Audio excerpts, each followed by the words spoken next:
بسم اللہ الرحمن الرحیم. اللہم صلی علی سیدنا و مولانا محمد و علی آلہ و صحبہ و بارک وسلم.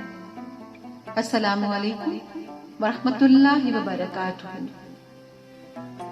نبی کریم صلی اللہ علیہ وآلہ وسلم نے فرمایا کہ اللہ عز و جل میری امت میں سے 10 طرح کے افراد پر قیامت کے دن اظہار ناراضگی فرمائے گا اور ان کو جہنم میں ڈال دینے کا حکم فرمائے گا، اور ان کے جو چہرے ہوں گے بغیر گوشت کے ہوں گے.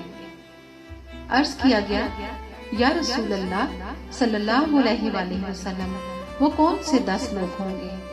تو آپ صلی اللہ علیہ وآلہ وسلم نے جواباً فرمایا: 1 بوڑھا زانی، 2 گمراہ پیشوا، 3 شراب کا عادی، 4 والدین کا نافرمان، 5 چغل خور، 6 جھوٹا گواہ، 7 زکوٰۃ ادا نہ کرنے والا، 8 سود خور، 9 ظالم، اور 10ویں نمبر پہ نمازوں کو چھوڑ دینے والا.